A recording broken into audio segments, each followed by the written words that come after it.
Coming up next on the Pro Wrestling Report Prime Time, we take a look back at the shocking end to the Survivor Series last Sunday and the shocking lack of follow-up on Monday's Raw. We also have details on next weekend's Blizzard Brawl event, and the greatest ever returns. All this in the week in pro wrestling, right here, right now on My 24 Milwaukee.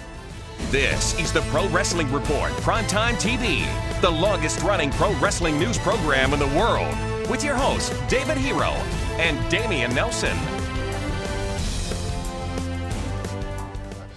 Welcome, ladies and gentlemen, to the Pro Wrestling Report Prime Time for Saturday, November 29th, 2014. It's our final show of November, David Hero, and it's the Thanksgiving weekend tradition episode of the Pro Wrestling Report. You know what's missing, though, is in years past, we've always had pie. What kind of pie? We've had rhubarb, pumpkin, we've had apple, but you have banned it from the studio this year. No, see, here's the thing. Shenanigans lead to shenanigans, and this will be a shenanigan-free show. We've got a lot to talk about. You don't like pie? I like pie. I like peach pie. Actually, it's my favorite. Peach pie. Like peach cobbler and such. Oh, fantastic stuff. You know, we're getting ready to get into the WWE report, but we took a little trip down to St. Louis for the Survivor Series last weekend. I'm glad to be home. And we got some culturing. Yes, you got some culturing. I did. We went to Sweetie Pies, the restaurant. Dumpster Diving Divas. That is a separate place from Sweetie Pies, but you had some banana pudding. I did. Some peach cobbler. I did have that. Some pecan pie. I had fish. You had catfish. Was it catfish? Fried catfish. Fried catfish. You had fried chicken wings. With a feather on it. You had black-eyed peas. Yes. You had cabbagey stuff. You had some macaroni and cheese. Yeah. I'm very proud of you, David. You almost were at my house for Thanksgiving dinner on Survivor Series. Yeah, and it was great because when we walked in, they said, "Isn't this what your grandma would make?" And they weren't talking to me. Thanks for all the hospitality down at Sweetie Pies in St. Louis, Missouri. And speaking of St. Louis, let's get to this week's WWE report. And of course, the huge news comes out of last Sunday's Survivor Series event from the Scott Trade Center in St. Louis, where the event ended with the Team Cena versus Team Authority main event. After opening the show was Vince McMahon, who guaranteed that it would be a historic night in St. Louis. How amazing is it that Vince McMahon, and they start the pay-per-view with about a 12-minute promo. Sunday Night Raw. It's Raw without the ramp on Sundays. It was amazing to me. Well. And it was free, so, I mean, come on. Free 99? On the network, yes. What about on pay-per-view? I don't know, how much was it? $54.99. Speaking of the network, you made your debut on the network. From everything I've seen, all the tweets. They call it in the business a cameo. Was it a cameo? Yes. And it wasn't my debut. I've been on WWE programming many a time. Oh, who are you talking about? So you've made it. I look up to the sky, and sometimes I wonder why. But Sting, yes, the former WCW champion, the man who has never, ever stepped foot in a WWE arena, let alone ring, made a surprising debut at the end of the Survivor Series, interfering in the main event matchup, causing a pinfall being administered by Scott Armstrong, by Seth Rollins on Dolph Ziggler to not happen, and then the pedigree on Triple H. 1, 2, 3. Dolph Ziggler gets the win for Team Cena by pinning Seth Rollins. No pedigree on Triple H. I'm sorry? The zigzag on Seth Rollins. Zigzag on Seth Rollins. My apologies. Don't confuse the masses. My apologies. No, Triple H pedigree Dolph Ziggler. Right. Sting gave the Scorpion Death Drop yes. to Triple H. David, we were there. We were live. The crowd erupted. The rafters were shaking. As Sting debuted, it was a pretty surreal moment, and we have talked many times on this program about Sting's worth, if you will, about the WWE audience's recognition of Sting, and what WWE would need to do to introduce us to Sting if he were to debut with the company. None of that happened. They put him out there. The crowd popped. They popped huge, and a huge buzz created from Sting. It worked because it was on the Survivor Series pay-per-view. That's why it worked. It was on the network. People that have the network are familiar with things. I'm sure they've gone through the past and seen other pay-per-views, WCW episodes. Here it goes. No, he was used for the network. There is no doubt the only reason Sting was on the Survivor Series, especially since we didn't see any follow-up on Raw, The only reason he was because Vince McMahon made a promise. They were giving the pay-per-view away for free. Yes. They need network subscribers. And that's they how you get 'em. created the buzz. Yeah, because people will now download that network to watch the replays of the Survivor Series to see Sting because you couldn't see him on Monday Night Raw. When's the last time a major star debuted for WWE on a pay-per-view? I can't think of it. Debuted. Not returned. Well, Undertaker debuted. Survivor Series. No. He wasn't a major star. He was just a new character. They don't do that because when do you want to do it? Well, I mean, the Ultimate Warrior re-debuted at WrestleMania Nope, 6. I'm talking debut. Why are you pointing at me? Relax. It was WrestleMania 8. When do they normally do it? On Monday Night Raw. Why? Because they've got 5 million eyes on that program versus the maybe 1 million on the pay-per-view. But the Survivor Series is a special pay-per-view. It's the home of the screw job. Here's what I liked most about it. They did not just throw Sting out there or have Sting standing in the rafters. He had a purpose. That purpose was to thwart the efforts of the Authority and to allow and cause Team Cena to win. Do you know what's interesting is this is how much the company has changed. They didn't let him bring a bat to the ring. Now maybe it's because of where we were, and they were trying to keep things mellow, but he didn't bring his bat. If he brought it, wouldn't he have had to use it? Instead of a Scorpion Death Drop, so maybe that's why. But he could have just seen a little nudge in the stomach and then hook him, and, you know. Okay, so you had to find fault in it. It was a great moment, and it was cool to see Sting. And you said Sting probably had a question he asked himself when he entered the Scott Trade Center and walked down that aisle last Sunday at the Survivor Series. So this is what it's like, huh? Yeah. I can guarantee he never had that reaction in TNA. And even towards the end of WCW. I mean, they had big houses in WCW, but that was 15 years ago. The other big story coming out of the Survivor Series was the ascension, I guess you can call it, of Dolph Ziggler. Dolph Ziggler, a man who went from 3-on-1, 3 people left on Team Authority, to he being left on Team Cena, wins the matchup, and he showed the world, did Dolph Ziggler. Now, I endorsed him years ago because I recognized that he is one of the top stars in this business, and not just on the internet, but in general. He shined, he delivered, he performed, he excelled, he was elevated. But did he really win the Sunday. match? If you really want to be technical, did he win the match? He covered Seth Rollins. Referee counted 1, 2, 3. The record books show that he won the match. Right, but Sting was there.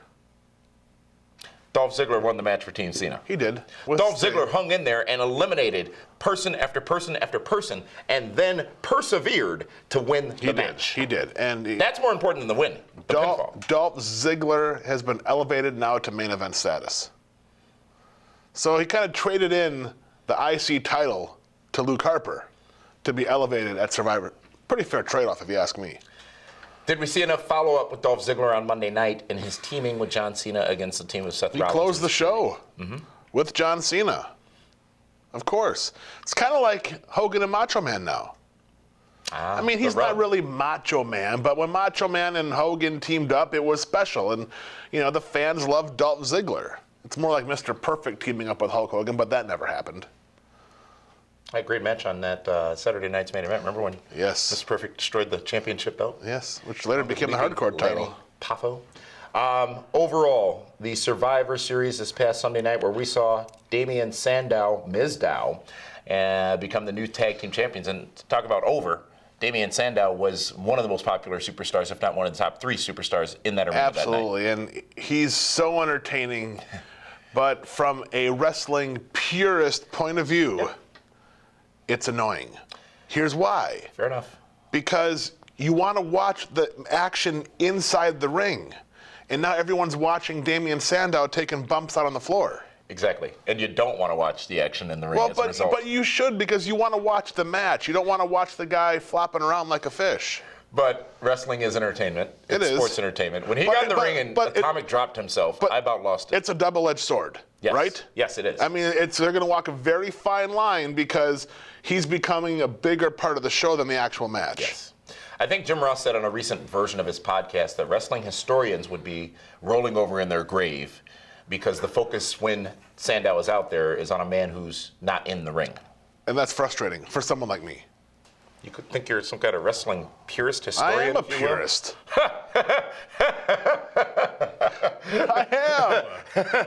Well, you know, one thing that's great is that you weren't really distracted during the Survivor Series this year, and you're able to pay attention to all the action I paid in attention the ring. to a lot of stuff, yeah. That's this week's WWE Report, ladies and gentlemen. We're going to take a brief timeout. When we come back, I saw red. we are going to talk about TNA. We've got this week's Dive into the Ring. We've also got a preview for next Saturday's Blizzard Brawl event and the greatest ever, looking at the greatest superstars, in our opinion, of all time in professional wrestling. The Pro Wrestling Report Prime Time returns in just a moment. When you're diamond shopping, variety is important. At Robert Hack Diamonds, we'll show you multiple diamonds side by side underneath the microscope and show you what to look for when buying a diamond. GIA graduate gemologists are on staff for expert diamond grading. Robert Hack has affordable prices on all diamonds, including diamonds certified by the GIA. Need a mounting for your diamond? Our selection is huge. Buy your diamonds today at Robert Hack Diamonds or visit roberthackdiamonds.com. Diamonds are a girl's best friend. Welcome back, ladies and gentlemen, to the Pro Wrestling Report, Prime Time, Saturday night. Damian Nelson sitting alongside David Hero. David, it's the Thanksgiving weekend tradition. I wore my Thanksgiving pumpkin tie. You did. And you didn't. You wear. I'm wearing my Native American colors. Let's get to this week's TNA Impact Wrestling Report. And as we reported last week, TNA Impact Wrestling is moving to the Destination See, America. that's exactly what I'm talking about.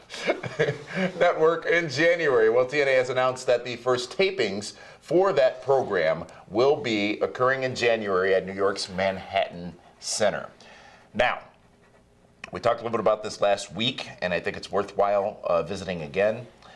TNA needs to hit the reset button on their company, their product, their presentation, all and all. They can't just move to Destination America with Impact in the high school gym that they have been broadcasting for the last few weeks. They must. Well, they're not going to. They're going to be at the Manhattan Center. Great atmosphere, but doesn't look as good. The Manhattan Center? Didn't look as good. I think it looks fantastic there. It'll be sold out all 3 nights. But it's not, and this is, again, I'm talking everything outside the ropes, ladies and gentlemen. Outside the ring. I'm talking about the visuals. I'm talking about the broadcast team even. Kevin Kelly made an interesting suggestion about taking taking Josh Matthews and replacing him, or replacing Mike Tenay. Fresh start. Absolutely. I think that would be great. They have to point to a different audience. TNA has to be different. They have to not be WWE light, L-I-T-E. You think? I don't think they are. They think they are. That's the difference. They need to find their niche. They need to find something different. They do. They do. Maybe they'll have a 6-sided ring. The 6'4", 6'4", 6'4". I mean, they need more than that. They need a complete rebranding of TNA. As you said last week, maybe the TNA name finally goes away and it's Impact Wrestling. But they can't just do what they've done on this new network. They have to make a big deal out of it. They have to make an impact, if you will, with this move. And we'll see what they do come January with those big tapings. 3 days of tapings. Again, right away there. We should go to that. We should check it out. They're doing the same thing. I'm otherwise I'm booked elsewhere that weekend. Of course you are. But that is this week's TNA Report. So now let's go to this week's Diamond of the Ring, where this guy tells you who he thought was the best of the week. Well, who do you trust when buying a diamond? I trust Robert Hack, and Robert Hack's Diamond of the Ring this week is the man that finally has been elevated to main event status. Dolph Ziggler, the sole survivor at the Survivor Series in the main event. That wiggle thing that he does. I don't want to see your wiggle thing. Becomes the Diamond of the Ring. No, not at all. I'm trying to do a segment here. This week's Robert Hack now you Diamond know how it feels. No, I don't. This week's Robert Hack Diamond of the Ring, Dolph Ziggler. How about that? Now, here's worth saying, because you've said this many a time. He's a little guy. He is a little guy. He is a little guy. Does he look the look? Is he a main eventer? Is he on the magazines? Is he on Jimmy Kimmel? He is absolutely on the magazines. I don't know if he's Jimmy Kimmel ready, but he's a guy that you could put on the cover of Muscle and Fitness, People, GQ, Jet, whatever you want. Ebony, I am going to make a comparison here that I made in the past on this program. However, it's been a while since I've done it.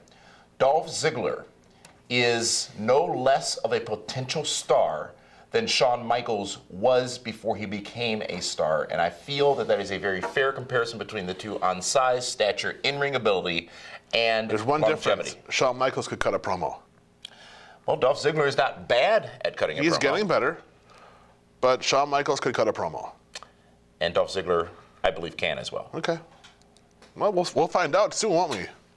Indeed we will. And that is this week's Diamond of the Ring. Thank you very much for that, David and Robert Hack Diamonds. We're going to take another time out, ladies and gentlemen. When we come back, we'll take a look at next Saturday's Blizzard Brawl at Local Event Center. And it is also the greatest ever. Who are our top 15 stars in our history of the business? We start the list, the countdown, this week on the Pro Wrestling Report when we come back.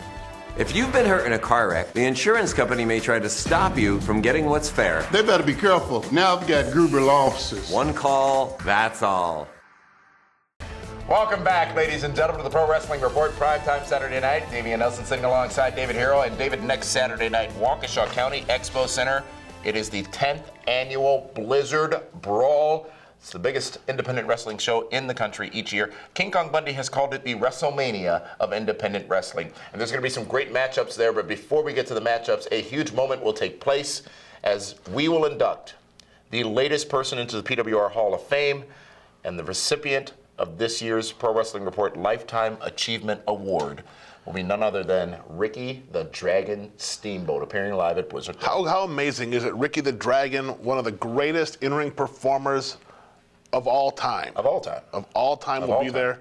And it's going to be fantastic to see him getting the plaque, getting the award. He's the special meet and greet guest. If you have a meet and greet ticket, that's how you get an autograph and meet and greet Ricky the Dragon Steamboat. And those tickets are available at blizzardbrawl.com. They'll also be available at the door, so if you don't get the opportunity to purchase in advance, you can get tickets on the day of. But some great wrestling action to take place as well. Females will be in action. Women's wrestling, folks, as Melanie Cruz goes up against Rosita, formerly of TNA. And this is for the Impact GLCW Ladies Championship that was vacated by Serena Deeb. The Impact GLCW Ladies Championship? I didn't say that. You absolutely said that.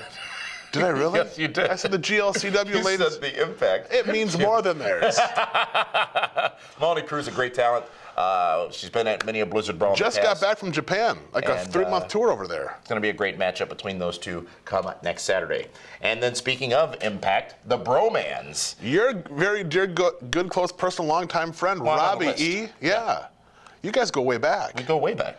Open challenge. They are going to be challenging any team for a match at Blizzard Brawl. So Demolition could walk out there. They could. You could show up with Andrew. I am not an in-ring. Imagine if Linda Kay shows up with a tag team partner. She likes tag team wrestling. Well, there it is. There will be a hardcore match, ladies and gentlemen. Tommy Dreamer will destroy Abyss. Come on. He will. Why do Tommy you hate Dreamer's- Abyss so much? I hate Abyss so much because he stood in this very studio, sat in that very chair, put his hand around He this did. very neck. He likes to and choke he assaulted people. me. Yes, he and does. luckily, I couldn't press charges because he bounced out of town right after he did that. But he will get his comeuppance, You know if you will. what's next amazing Saturday at is Blizzard Brawl. each guy has sent me a grocery list of items that they want for this hardcore match. Isn't that stuff already just under the ring? Where do I find 4,000 thumbtacks?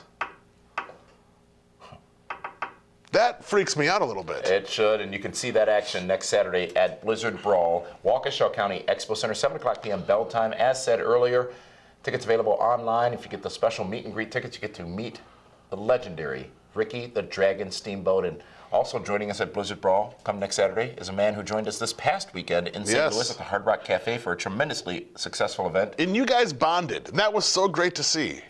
It is going to be a special night. Mean Gene Okerlund also going to be in Waukesha for Blizzard Brawl next Saturday. It is an amazing event, David. It is, and let's not forget the GLCW Championship will be on the line as Al Snow is supposed to be defending against EC3, but a torn bicep. Apparently his Aunt Dixie's going to be sending a replacement. Dixie Carter's going to sit in for EC3? No, going to be sending a replacement for EC3, but EC3 will still be there. Oh, wow, fun. Excellent. Well, it will be a good night of wrestling action, ladies and gentlemen. If you go to one wrestling show a year that is independently produced here in Milwaukee, Blizzard Brawl is the place to be, and it's next Saturday, the 10th annual Blizzard Brawl event. Gruber Law Offices and Great Lakes Championship Wrestling presents Blizzard Brawl 10, Saturday, December 6th at 7 o'clock p.m. at the Waukesha County Expo Center. See legends such as Mean Gene Okerlund, Ricky the Dragon Steamboat, along with your favorite wrestling stars. Blizzard Brawl 10, the biggest professional wrestling show of the year, Saturday, December 6th, 7 o'clock p.m. at the Waukesha County Expo Center. Get tickets now at blizzardbrawl.com. Blizzardbrawl.com. Welcome to the PWR Event Center, brought to you by Gruber Law Offices. One call, that's all. Complete your WrestleMania weekend with the official PWR endorsed weekend plan. It all starts Friday, March 29th, when PWR returns to WrestleCon, where you can meet all the stars of pro wrestling and even be a part of a special PrimeTim TV special that we will be taping at WrestleCon. Following WrestleCon on Friday night, join us at the Shenanigans VIP Club Party at the San Jose Bar and Grill, located next to the Convention Center, hosting NXT and Access.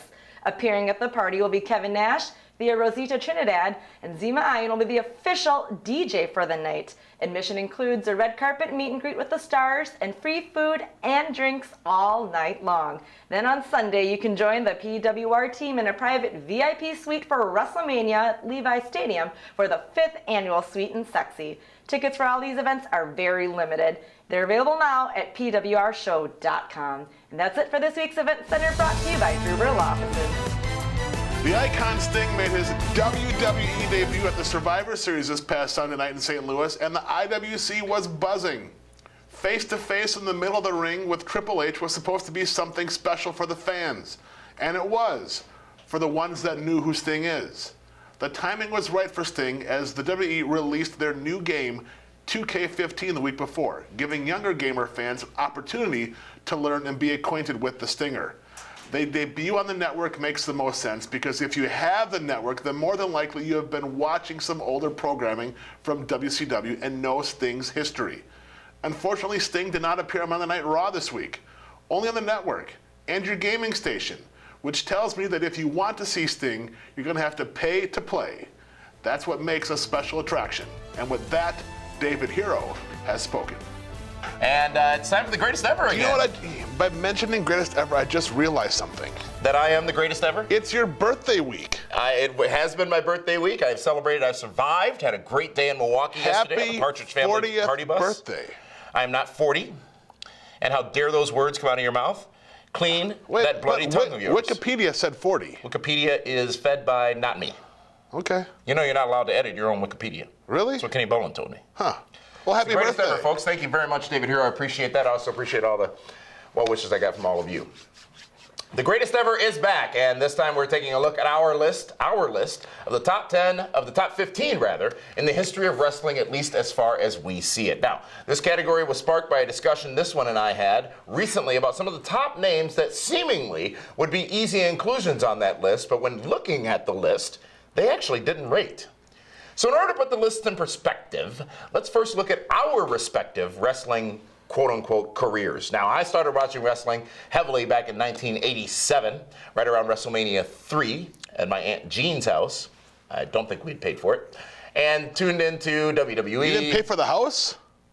WCW, AWA, World Class Championship Wrestling, Glow Pow. Basically whatever was on TV locally, I was watching each and every week. Now, I was never a fan of some of the territory shows that may have been available in some markets, so those are some natural exclusions that will occur. So that's at least from where my list is coming from, David Hero. Now, how about your wrestling list? I started before WrestleMania 1. I think it was in '83 is when I started watching. So I saw the tail. I saw the tail. You know, the tail end of the Bruno Sammartinos, the Vern Gagnes, the Nick Bockwinkel's, the Harley Races, and then of course going forward. So. All right. Well, so with that being said, let's go from number 15 to number 10 in this first of a multi-week series looking at the greatest ever. And I'll start with my number 15, David Hero. And again, this list, everyone's list is going to be different. I'm not defending our lists, but I will defend my own list because it is, in my opinion, number 15, the Macho Man Randy Savage. You have him at only number 15? He's at number 15. Huh.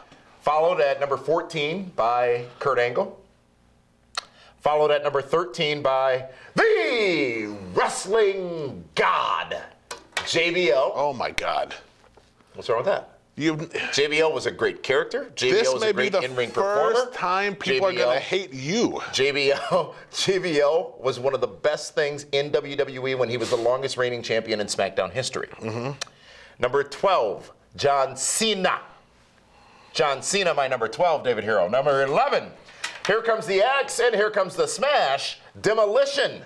Rounding out my list there and coming in at, well, those are my first 5. We're gonna stop there. So you're gonna stop at bottom 5 of my top 15: Demolition, John Cena, JBL, John Bradshaw Layfield, Kurt Angle, and the Macho Man, Randy Savage. Well, my number 15, going up to number 11. Number 15 is the five-time WCW World Heavyweight Champion. And you pick on me for JBL? Booker T.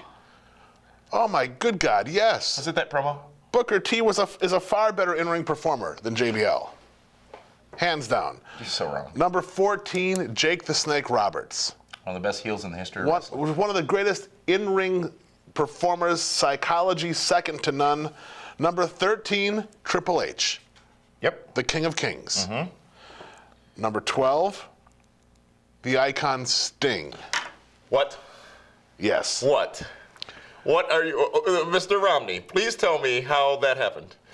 Because you said he's not in your top 20 on this show recently. You said that. I did say that. Was that. one of the discussion that sparked this very segment. And now he's number 12. Well, no, do tell. Please tell. And you're fine. I won't call you a flip-flopper. No. You can change your opinion because as things change, minds may if I look at the body of work, yes, and that's that what JBL presented, I understand too. Why the body of work, Sting's body of work is impressive. Unfortunately, and for Sting, he took him way too long to get to the WWE. Yeah. If he would have been here 10 years ago, he's easily in the top 7. He could have been the man who would have let or helped or caused WCW to actually survive. Because the invasion failed because they did not have a top but star. keep in mind, Sting at 12 could easily be 21 because there's so many other amazing talents. But I figure with the timing of everything, and everyone's going to be talking about Sting, I'll give him the benefit of the doubt. Oh, so you're just on the bandwagon right now? No, You're a fair weather fan. no, not at all. Because when I said Sting's not on my top 20, he wasn't. He really wasn't. I just don't know. I'm very happy that sitting here with you every week for 30 minutes causes me to not have to watch Fox News because the spin that comes out of that chair is just amazing. I'm saying, if you go back and you look at the matches he had with Steve Austin, if you look at the matches he had with Ric Flair, okay, fantastic matches. His matches with the Great Muta, yes, and Terry Funk, yes, second to none, yes. I forgot about some of that stuff. Yeah. I'm not disputing it. I'm overall, as far as box office, he's not in my top 20. And that's not this list. No, this is greatest ever. Yes. I'm talking box office, not top 20. Folks, coming up in the coming weeks, we will finish out our lists of the top 15, at least our top 15. And our lists are different. Your list will be different from ours as well. So submit them. Follow us on Twitter at PWR Show. Join us on Facebook, facebook.com/PWR Show, and share your thoughts. For that one, ladies and gentlemen, this is Damian Nelson saying we'll see you next Saturday night at Blizzard Brawl 10 at the Waukesha County Expo Center.